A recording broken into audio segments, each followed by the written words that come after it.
Greetings to you all, and thank you for standing by.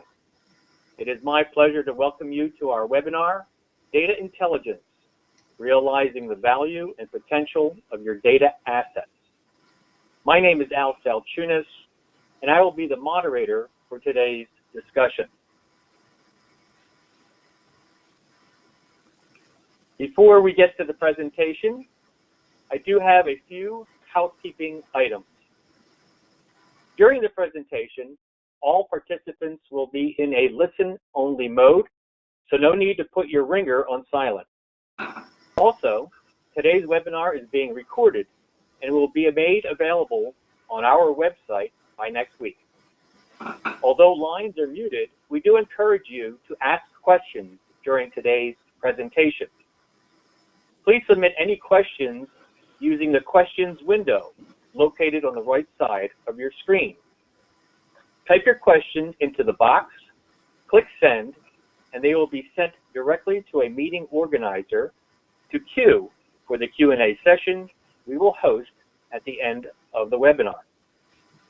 Should you encounter any technical difficulties during the webinar, please also utilize the questions window to describe your issue, and one of our support staff will follow up with you to troubleshoot. Lastly, during this session, we will also have a few polling questions to gather your input. I'll read off the question, and you'll be able to select from a list of response options. I'm happy to introduce today's presenters. John Backhouse is a visionary leader in healthcare enterprise transformations with a 20-plus year history of driving healthcare organizations to translate analytical challenges into innovative solutions. John is known for his deep understanding of healthcare and its highly complex demands, which has led him to success in many patient engagement initiatives.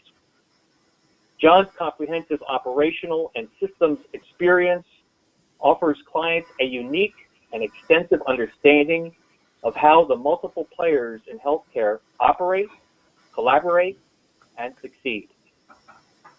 Palani Munisamy is a managed healthcare professional with 20-plus years of well-rounded experience in payer and provider market segments. Palani is passionate about healthcare and has a deep understanding of business, operational, and IT functions of both payer and provider systems, and leverages this understanding to create value for clients. He brings extensive expertise in solution consulting, healthcare analytics, client relationship management, business liaison, and global delivery, bringing unique perspectives to business and client challenges. As part of EXL's healthcare analytics practice, Palani leverages data and analytics to help clients effectively manage medical costs and improve care outcomes and member experience. With that, I invite you to sit back, relax, and enjoy today's discussion.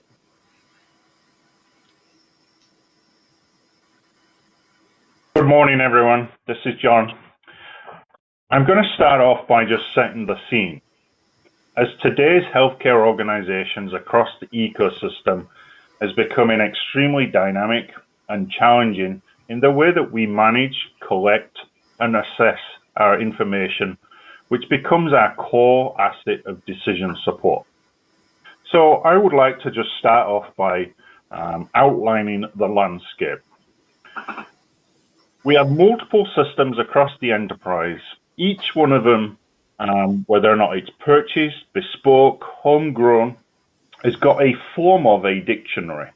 And the dictionary basically is telling you what the formats of data are, what the description is. Some of them are extremely comprehensive and associated to the system. Others are bespoke and drive out value at a lower granular level about the operational aspect of the system. But there is very little in common between these systems and these approaches. So as you look at the system data on the driver, of the asset management on the left-hand side slide, you'll see that there's various formats of receiving this information. Some are done by web portals, some are done by help files, some are done in XML files, some are done in printouts and a dictionary on your desk.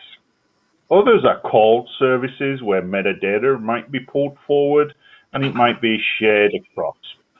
Usually we've got little repositories of information across the enterprise. Sometimes we share it, sometimes we don't. Sometimes we hang on to it and we make notes on it. Quite often you'll find that these attributes of storage are across the SharePoint services, EXL service, so it's an Excel spreadsheet with multiple tabs, sometimes per system, sometimes it's consolidated, or sometimes it's in a database or a system, or you've purchased a system where you've started to feed the information into. Accessing that information is often hard, challenging, and one-directional.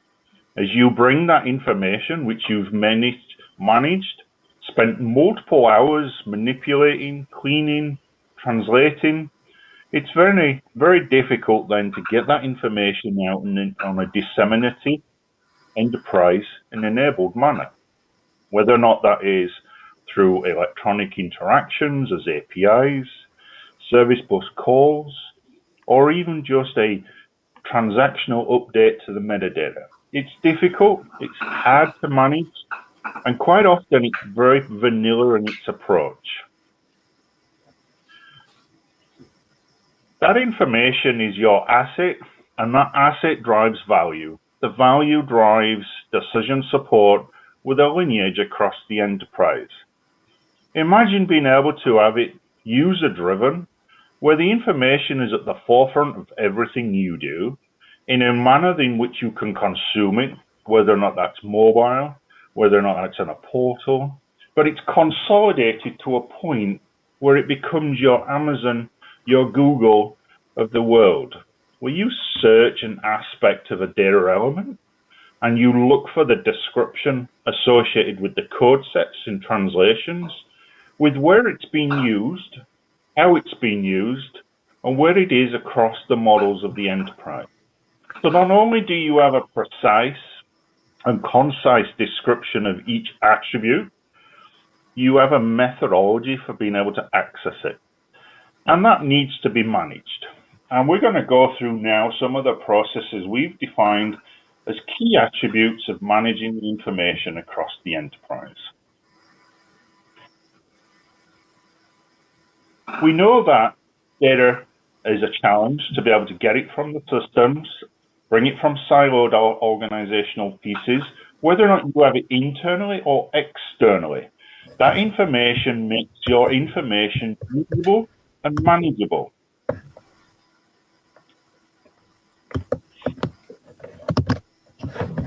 Al, there's a lot of background noise. Do you think we could go mute somewhere?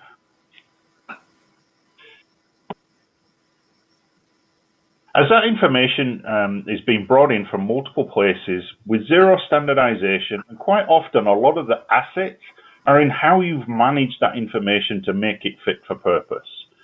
As we enrich and bring that data across, it needs to be in a format that begins a consolidated, centralized area. Quite often you find that it's not, as I described in the beginning, and it becomes a dilemma of being able to utilize it. As you find that the enterprise of healthcare these days is collecting, managing, and creating vast amounts of information, and it's only going to get stronger and stronger in the amounts of information being collected. It needs to be integrated, it needs to be have data integrity associated to it, and it needs to be intelligent. That intelligence is where the asset management sits in the foundation of everything we do from a data management perspective of utilizing the information. Thank you, John. Ladies and gentlemen, we've come to our first polling question. So please answer this statement as best as you can with the options that are available. My organization's data assets are well organized, well structured, and well managed. You strongly agree, agree, somewhat agree, or not even close? Please vote.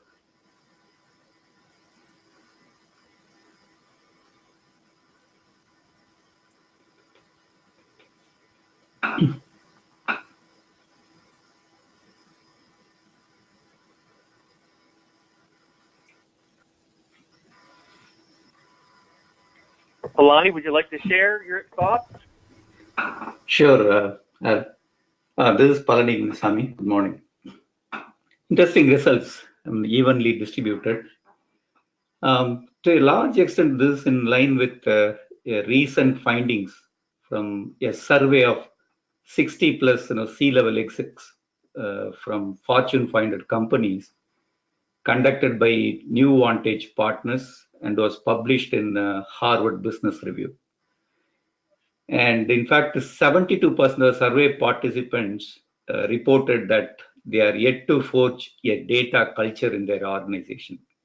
And about 69% reported that they have not created a data-driven organization. See, this is in spite of significant increase in investments in big data and the AI initiatives by these organizations in the last, say, 2 to 3 years. So what do these findings say? Well, investments in big data and cloud only provide organizations a capability to store and handle the variety, volume, and velocity of the data that John was articulating. Not really the mechanism or discipline required to exploit the potential and value of data. In fact, John's 7-step approach for data intelligence, little later in the webinar, will provide you a clear roadmap to create data culture and move towards data-driven organization. Back to you, Al. Thank you, Palani. John, please continue.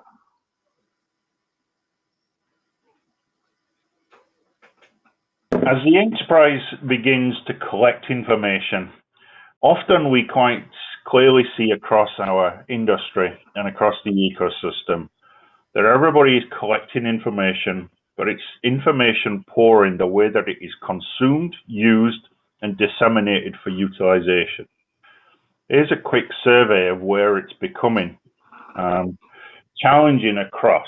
Everybody's driving towards asset decision support, integration, governance programs, but is it really becoming effective?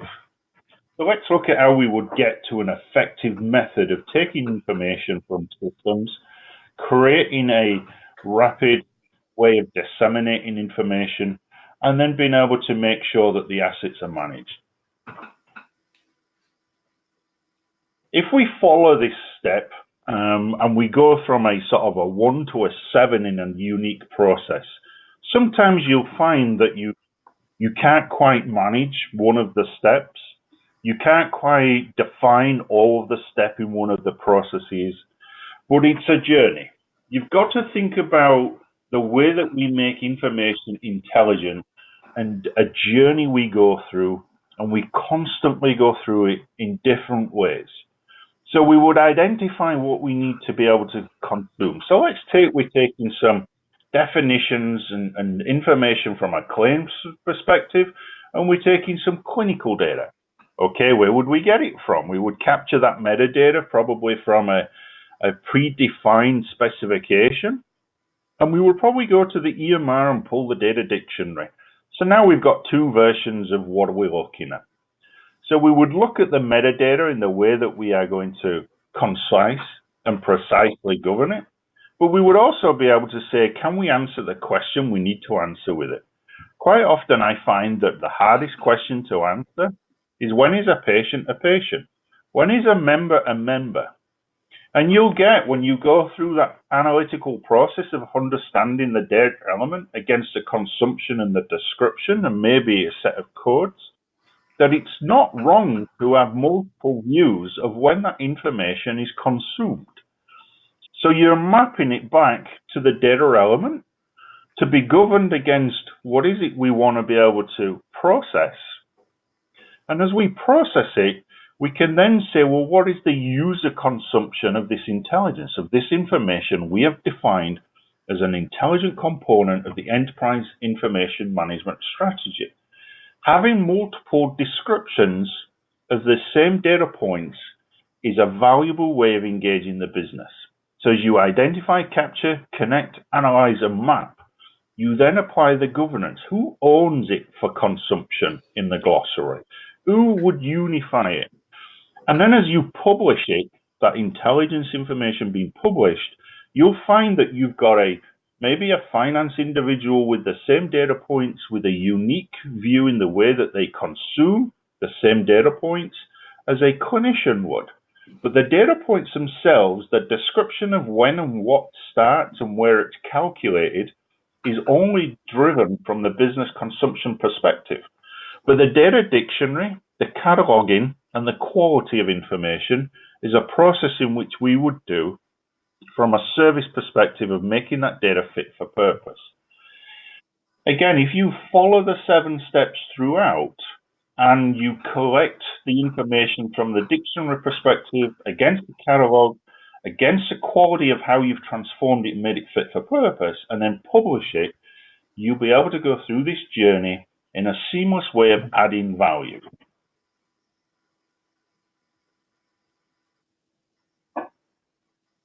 Thank you, John. We've come to polling question number 2.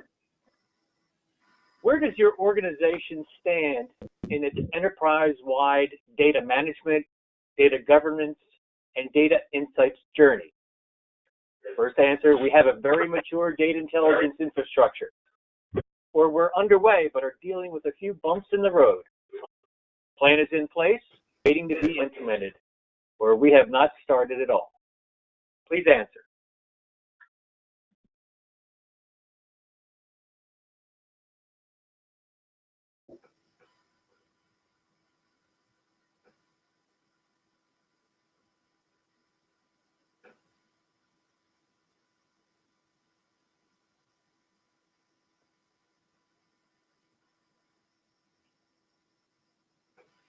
Alani, would you like to comment?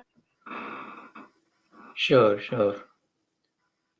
So I think fairly results are in line with what we see with most of our clients, right? And we at EXL strongly believe that effective data management and data governance are foundations for the data-driven culture. And experience from number of our clients show that organizations need to focus heavily on people, process, and culture aspects in order to really see significant benefit from data management and the data governance investments. When I say people, process, and culture, it is buy-in of business and data users, their active participation in defining business semantics and data cataloging, rating and review of the data assets, and in fact, even the seamless collaboration between IT and business to democratize data. So these are some essentials to bring about a data-driven culture, and that is clearly reflected in the survey results. Back to you, Al. I'll hand it over to John. Thank you, Palani. As our organizations start to collect the information across the enterprise, we create a consolidated information repository, and then we add the reference data and metadata management. We start to mature and we go up a curve. And as that curve starts to climb, we find that we're either consuming it on a singular thread of information across the enterprise, or we're starting to question the way that the information is being managed and presented as an asset.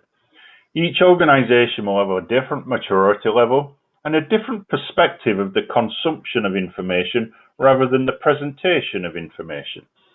So therefore, that information needs to be managed in a way that it has an owner, it has a policy around its retention, and it has a utilization of consumption. There is no point in publishing information which doesn't get consumed or used. There is no point in having information which is not consumable in a way that it can be read, understood, and utilized. This sort of slide sort of goes through a really neat way of defining, classifying, accessing, conform, interact with the information in the way that we would recommend you create your policies, you give them a version and an owner, and you publish, when you publish a definition, description against a code set, against that asset repository within which model and how it's searched, that it goes through this process to make sure that you have a valid time to interact and refresh the information. And refreshing it is vital to making the information meaningful. Data is not static.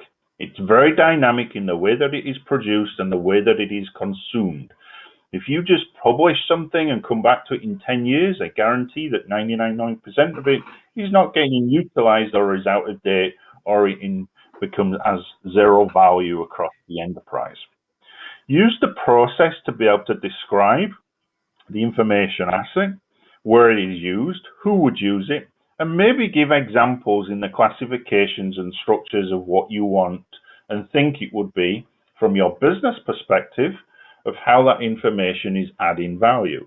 So if it's sitting in a reporting data mart and there's a calculus against a KPI, then demonstrate and call out where that KPI is calculating that information from with its structure, against its translations, against its lineage. Make sure it's published in that point, in that view, so the information can be led back to who owns the system. So bringing in the concepts of data stewardship and data custodians. And then as it's standardized, you'll have a structure, whether or not it's a governance council driven by a CDO, Chief Data Officer, Chief Analytics Officer, and sometimes more of a operational aspect. Remember, those two roles are there and designed to be the conduit between the information services, the IT department, and the consumption of information across the business. Thank you, John. Our third polling question.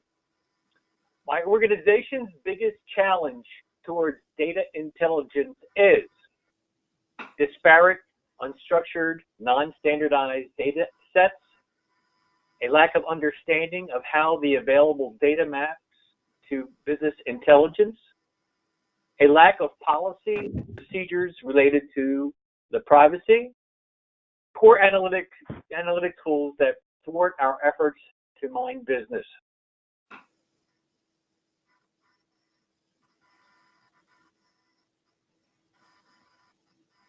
Please answer.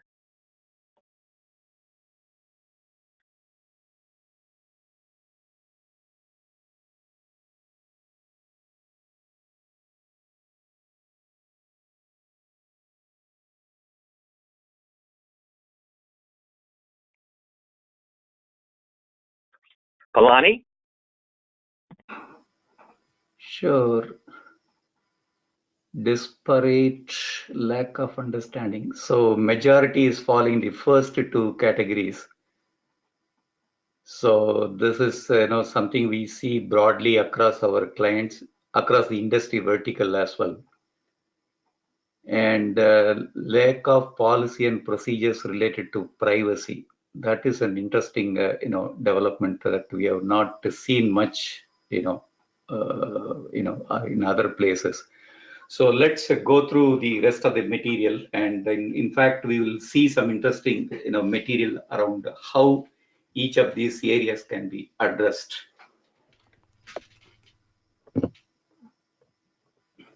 Thank you, Palani. John, please continue. As information is collected and generated, it becomes really dynamic in the way that we present information to the consumption of users. To make the data fit for purpose right in the middle of the operational aspect. So think of it in a visualized view in your mind that on the left-hand side is all the data generation. And on the far right-hand side of your mindset is all the business analytics and consumption. In the middle of making all that work and the piping, the plumbing, the data integration, integrity, and intelligence components, which make up an enterprise quality information management. Somewhere along the line, data has to be handled, managed, and governed. Governance is often one of those projects when budgets need to be cut that governance is not necessary. But that basically means you're saying your data asset doesn't need to be an asset anymore, and we're not really making decisions off facts, and we're not making decisions using data. That's changed, right? The entire enterprise of information management and the way that we consume information now is data-driven, it's decision support, and it's decisions of facts. And to be able to factually represent that, you have to govern the information. So what we've been able to produce here for you is a guidance of data management in data governance. So think of it in the way that I do is I break it down into information governance and data governance. And information governance is the way that we disseminate information, code sets, descriptions. And data governance is the way that I translate information from standardization, normalization, transformations, using crosswalks and code sets, using reference data management, and then having the data types and where it's consumed. And to be able to do that, we go through a number of sort of steps and processes.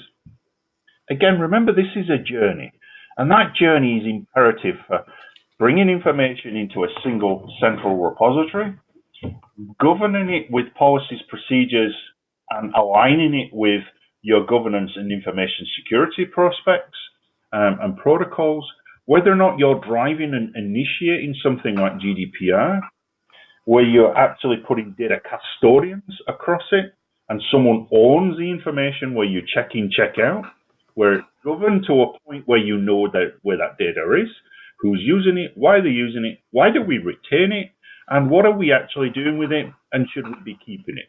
Those questions start to become part of the enterprise information governance strategy. So we define it. Well, what is it? We define what is the data we are capturing, why we are capturing it, what does it mean, do we actually need it, and what are we going to do to be able to consume it? How do we manage it when we've defined it? Do we need a council?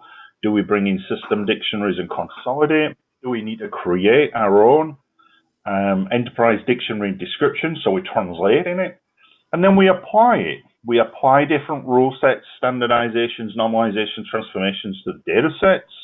And then we do the crosswalk. So we don't publish 1, 2, 3 equals M equals male. We've already done that translation work, so we start to apply our rules. And then should we learn? Should we have machines learning our behavior and our consumption and presenting it back to our governance components? This policy doesn't work, this data is never used, this description has never been opened, then do we need it? Do we actually need to have kept that data in the first place? We apply, and then we measure and monitor. So we're monitoring in what we're using, where we're using it, how often it is being consumed. Do we have a data reporting man where we've got all the lineage and all the work and we've made the data fit for purpose with descriptions and code set translations, but nobody actually uses it? Do we actually need it? Or is it the fact that we haven't told anybody that it's there? So is that an information governance protocol? And the fact that we disseminate it in a different way, that it's more discoverable. So it becomes a discoverable option. So does it need to be a search function? Does it need to have all the standardization, integration, and integrity components within the dictionary so you can see your lineage from system to system? And it doesn't matter whether or not it's structured or unstructured, the way that information comes in and flows should be auditable and should be the way that we present it when we discover information from its source to target. Information governance, as we go through this component and circle, it's a journey as we go through it, and we apply what we need to apply to be able to add value. And we come back to it and we keep going through the circle and thinking about who's producing it, who's publishing it, who's going to be the consumption of it, and then how do we make decisions from it as you move through this circle of the journey of enterprise information management, the governance aspects. When we've got all that information in a single repository and an application for consumption and published, however we need to digitally enable it, we need to make sure that we've captured the metadata and not just put information into a system. If you think an enterprise information governance catalog or asset collection is just about feeding another system, and that organization between the enterprise information governance will fail. It's about collecting, managing, rotating your policies, and publishing and understanding where it's been consumed. The more information you put around your assets, your data, the stronger the decision support can be. The enrichments to it, once you have that foundation laid down with your, I got it from this system, I had this description and I translated it to this, I removed these code sets and made this a valuable piece of information, I managed these quality rules in this way, I presented it from that reporting data map for this sets of KPIs with these descriptions, and it is now searchable for many of the business users with the security leverage on it, and I can see who's using it, when it's been used, and I can tell you that it's being called by X amount of systems where the metadata flows through, whether or not that's in a single repository, a data lake, or it's for consumption of a different reporting or applicational system. I can also tell you if it's being used for erroneous purposes.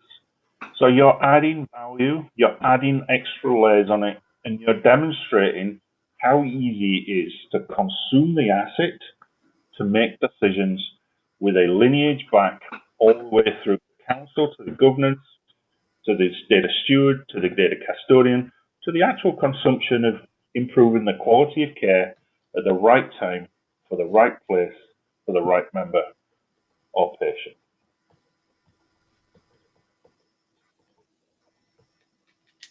Thank you, John. Ladies and gentlemen, we've come up to our fourth and final polling question for today's webinar. Do you have a plan to implement Enterprise Data Catalog, or EDC? We have already implemented EDC and need to improve adoption. We're currently assessing needs around enterprise data. We're evaluating different vendor products. No plan for implementing EDC in the next 1 to 2 years. Please submit your answers.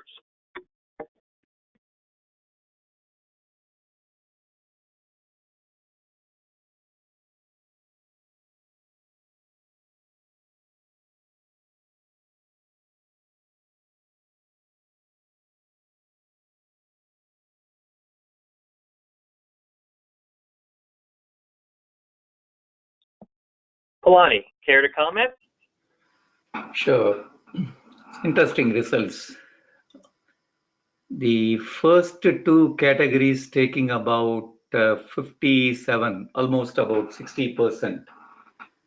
This is exactly what we are seeing in the industry, in various client places. There is significant momentum around the data catalog across industries.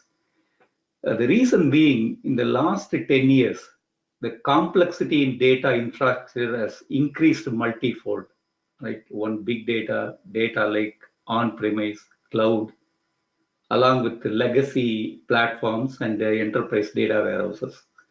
So this complexity has made it more difficult for organizations and users to have right access to right data at the right time. This is one of the reasons why many organizations have started seriously looking into enterprise data catalog. And as you all know, there are dozens of data catalog products or solutions in the market today. Now, our only suggestion is take your time to understand what each product offers. How product can interface or coexist in the current enterprise data infrastructure, including your data governance and data management tools that you have in the organizations.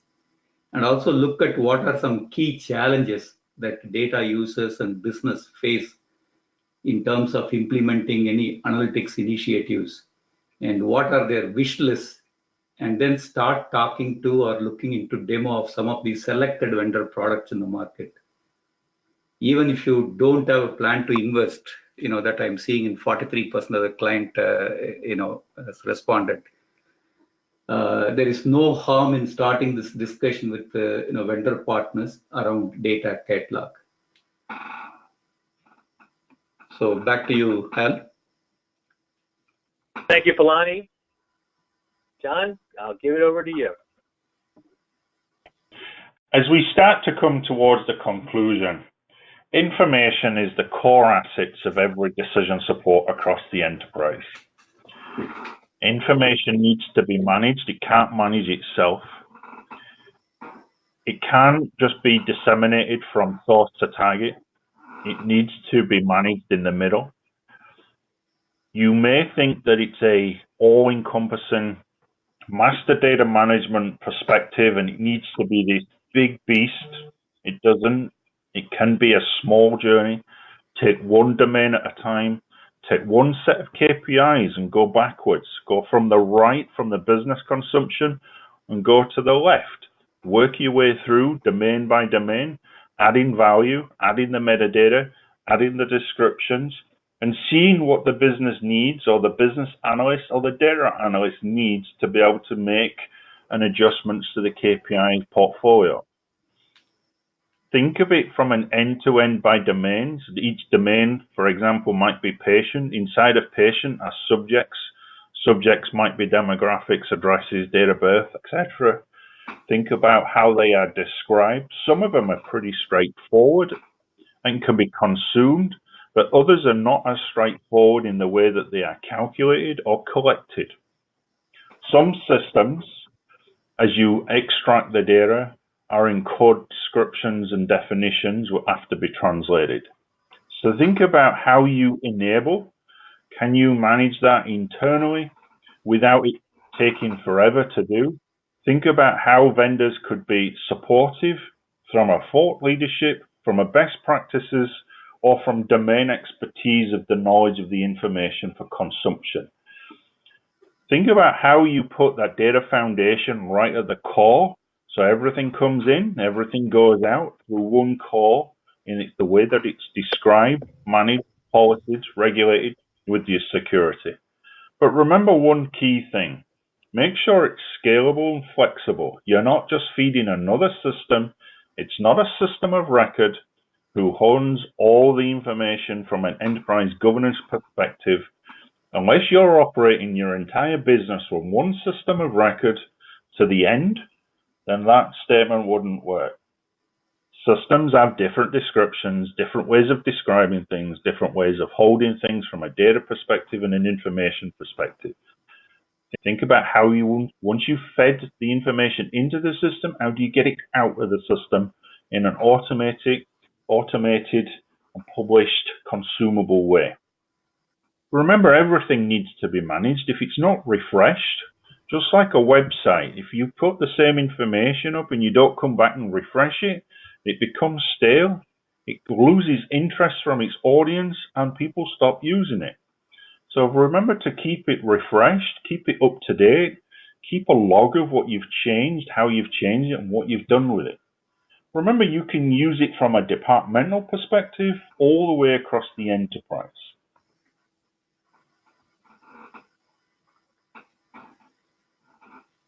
Implement a small domain at a time. I would look for a use case or a set of KPIs, and I would go from the right, from the business, all the way through the lineage, all the way back to the system, and see if you can trace the lineage, the descriptions, the code set, the translations, and then see how that value of adding that information, adding that asset, the right information at the right time for the right consumption of decision support becomes a key value of the implementation. Know that the team needs to be made up of multiple people. It can't be an IT-driven project. It cannot be IT-driven. It needs to have that conduit between business and managed services from IT. Think about how much time is used already to consume information, manage information, and then as you publish your information, does it actually reduce the time to value? And does it increase the decisions and the confidence support around that decision support? And think about how you can measure and disseminate that yourself, because that's your use case in saying that it took X amount of hours to get this information, it had zero trust factor, now look at what we've done, we have 100% trust factor, and it's automated in the way that we've created a process for the metadata to flow. Share your information, learn from how it's being consumed and what is being consumed. If you put tons of effort into something what isn't being consumed, used, or even touched, then you're wasting time. Put a policy around it. Do you need to disseminate it? Do you need the information in the first place? Think about the security aspect. If it's not available, then you're starting to reduce the security risk of it as well. In summary, organizations have challenges whether or not it's engagement, whether or not it's dissemination, whether or not it's just from a business consumption and translation perspective. Often IT has a different view of the world than what the business is consuming. Think about how you enable self-service.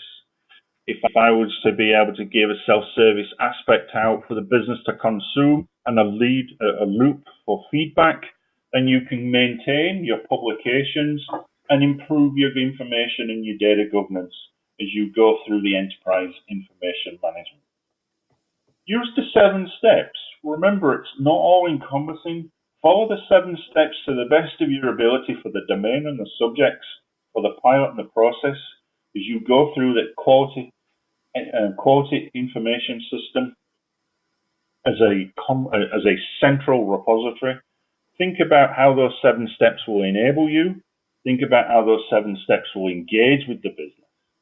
Leverage the best processes and tools like an information governance catalog component, but choose one which has got bi-directional feeds, one what can have policies, one what can show you the models, where it is consumed, one what can have multiple views, one what enables change. If you don't change it, it becomes stagnant, it becomes out of date, and then the data will be meaningless. Remember, you're enabling the assets, the data, to the value proposition to the user and consumer. Bring your business together with your managed services and understand how they're going to use that information to make decisions. And remember one thing, as passionate I am about my data across my enterprise, enjoy the journey you go, because each time you make a difference to the data which is presented makes a difference in the way that care is provided.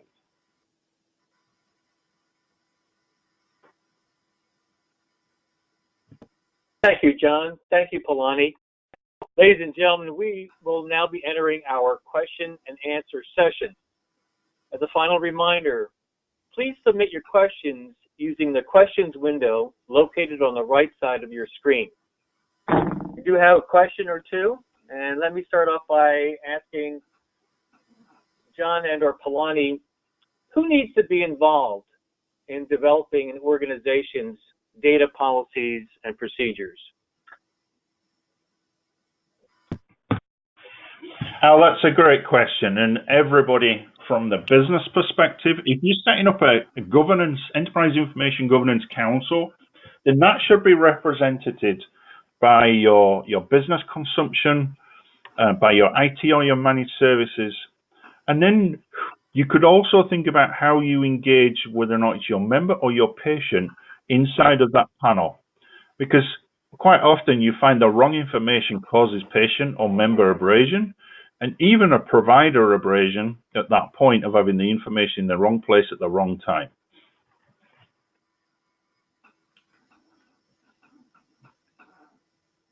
Thank you, John. Second question. You mentioned data overload and seemingly never-ending varieties of data as emerging data challenges. When and where do you draw the line to avoid paralysis? That's a super great question. I have this notion of critical data elements, and underneath of the critical data elements, there's primary and secondary. And then there's just data we just don't need anymore. I always categorize my data from acquisition to presentation of what is critical, what is my primary need, and what's associated to my secondary need of that information against the domains and subjects. If information is just published for the sake of it, it definitely becomes this paralysis by analysis piece, and it becomes overload. You've got to think about what is that information actually doing and supporting. Quite recently, I had this conversation around ethics with a panel of doctors whom we talked about information from an enterprise information governance perspective of golden record from an MDM solution of 170 some data points, all consolidated in a clinical record. The doctor turned around and simply said, "John, when do I get time to read all that? I just want the critical data element to be able to treat my patient and make sure I do no harm, improve the quality of care." And that is an important question to ask yourself. Do I need the information on what is critical, primary and secondary? And do I need it? How will I need it to be consumed in that format? And I think if you follow those lines, you'll be able to answer those questions pretty quickly across your project. Thank you, sir. Just another reminder for those that want to submit a question, now's a good time to do that. Just ask your questions in the questions window located on the right side of your screen. I do have one additional question. You mentioned cultural resistance impedes the adoption of big data and AI initiatives. Can you give an example?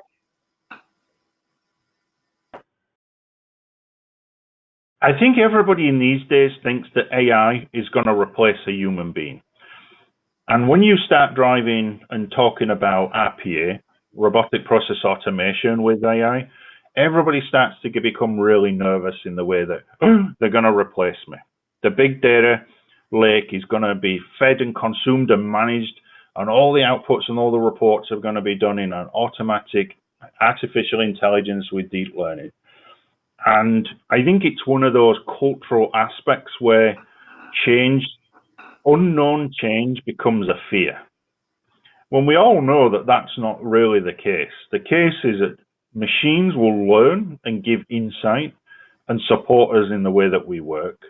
They will remove mundane, non-necessary, non-critical decision support by presenting the outputs rather than the process, and supporting the human being in their work ethics across the data sets, whether or not that's structured, unstructured, whether or not it's decentralized, centralized, federated, non-federated, lake, instance, data model, data warehouse. The whole key concept of having decision support is to support the human being in the way that they are critical in data analysis, decision support, information management, and having the machines and the AI support them in their services and the way that we communicate it. I think that's one of the key aspects which causes that cultural knock, is to make sure that we're communicating in the way that we are intending using, and the fact that they're there to support rather than to replace. They are not robots, as in manufacturing robots. They are artificial intelligence components to support the human brain's cognitive behavioral analysis of information as we disseminate it. Excellent, John, thank you. I have not received any additional questions.